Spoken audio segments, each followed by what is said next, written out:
Hi all. ఇప్పుడే మన జియో హాట్‌స్టార్‌లో రీసెంట్‌గా స్ట్రీమింగ్‌కి వచ్చిన 'దేవిక అండ్ డానీ' అనే మన తెలుగు వెబ్ సిరీస్ చూసానమాట. యాక్చువల్‌గా ఈ సిరీస్ ఎలా చూసానంటే నేను మార్నింగ్ జెప్టోలో ఏదో ఆర్డర్ పెట్టుకున్నామాట.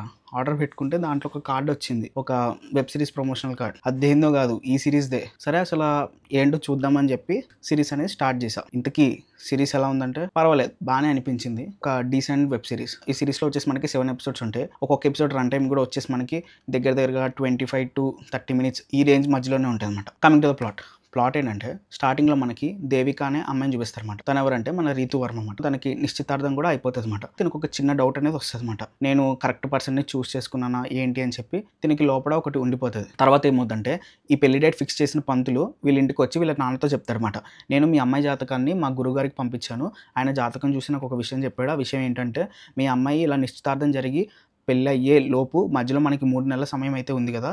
దీని లోపల మీ అమ్మాయి ఇంకొక అబ్బాయితో క్లోజ్‌గా మూవ్ అవుతది అని చెప్పి చెప్తాడనమాట. నాకు కొంచెం ఆక్వర్డ్‌గా అనిపించింది నాకు గూడా. మరి ఇంతలా చెప్తారా అని చెప్పి నాకైతే అనిపించింది గానీ, ఏమో దాన్ని బట్టే స్టోరీ అనేది ఎళ్తదనమాట యాక్చువల్‌గా ఈ సీరీస్‌లో. మన రీతూ వర్మకి నెక్స్ట్ డే ఒక అబ్బాయి పరిచయం అవుతాడు. తన పేరు డానీ. ఈ 3 మంత్స్ పీరియడ్‌లో వీళ్ళిద్దరు లవ్‌లో పడ్డారా? ఆ విలన్‌కి మన హీరోయిన్‌కి లింక్ ఏంటి? ఇంకొకటి మన హీరోయిన్ కన్‌ఫ్యూజన్ స్టేట్‌లో ఉన్నప్పుడు తనకి నిశ్చితార్థం అనేది అయిపోయింది. తనకి ఈ సిరీస్ ఎండ్ అయ్యేసరికి ఒక క్లారిటీ అనేది వచ్చిందా? అసలు ఏం జరిగింది అన్నది స్టోరీ మాట. ఈ సిరీస్‌కి మేజర్ పాజిటివ్ ఏంటంటే ఫస్ట్ ఆఫ్ ఆల్ మన మెయిన్ లీడ్స్ మాట. దీంట్లో మనకి మెయిన్ లీడ్స్ ఎవరంటే మన రీతూ వర్మ, సుబ్బరాజు, సూర్య వశిష్ఠ అంట. ఈ అబ్బాయి ఎవరో నాకు తెలీదు. కొత్త అబ్బాయి. కానీ స్క్రీన్ ప్రెజెన్స్ అయితే చాలా బాగుంది. అండ్ ఇంకొక సెకండ్ హీరో కూడా ఉన్నాడు. అతని పేరు నాకు పెద్దగా ఐడియా లేదు.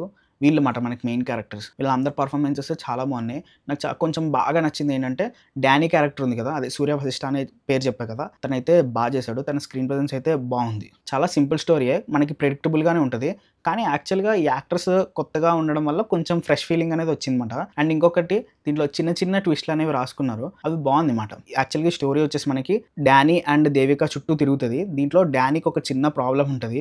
ఆ ప్రాబ్లమ్‌ని వీళ్ళు మరీ సినిమాటిక్ లిబర్టీ ఎక్కువ తీసుకోకుండా ఆ ప్రాబ్లమ్‌కి ఏదైతే లిమిటేషన్స్ ఉంటాయో ఆ లిమిటేషన్స్‌ని చాలా పర్ఫెక్ట్‌గా తీసుకొని దానికి తగ్గట్టుగా మనకి సీన్స్ అనేవి రాసుకున్నారన్నమాట. అది అనిపించింది. ఎగ్జిక్యూషన్ కూడా బాగుంది. అండ్ దీంట్లో మనకి ఇంకొక సెకండ్ హీరో కూడా ఉన్నాడు. తన యాక్టింగ్ కూడా బాగుంది. తను కూడా చాలా బాగా చేశాడు. ఇంకా ఓవరాల్‌గా సిరీస్ చూడాలా వద్దంటే ఫ్యామిలీతో సహా అందరూ కలిసి కూర్చొని మంచిగా చూడొచ్చమాట. మనకి బ్యాడ్ లాంగ్వేజ్ కానీ, అడల్ట్ సీన్స్ కానీ ఇలాంటివి ఏం లేవు. చాలా క్లీన్‌గా ఉంది. ఇంకొకటి ఏంటంటే ఈ సిరీస్‌లో మనకి చాలా పాత యాక్టర్స్‌ని తీసుకొచ్చారన్నమాట. వాళ్ళని చూడగానే కొంచెం నాకు బాగా అనిపించింది. ఎక్కడెక్కడి నుంచి పట్టుకొచ్చారో తెలీదు కానీ వాళ్ళందరినీ స్క్రీన్ మీద చూసి వాళ్ళ యాక్టింగ్‌ని మళ్ళీ చూస్తే అనిపించింది. వాళ్ళు కూడా డీసెంట్‌గా చేశారు. సరే మరి నెక్స్ట్ వీడియోలో మళ్ళీ కలుద్దాం. అంతవరకు బాయ్.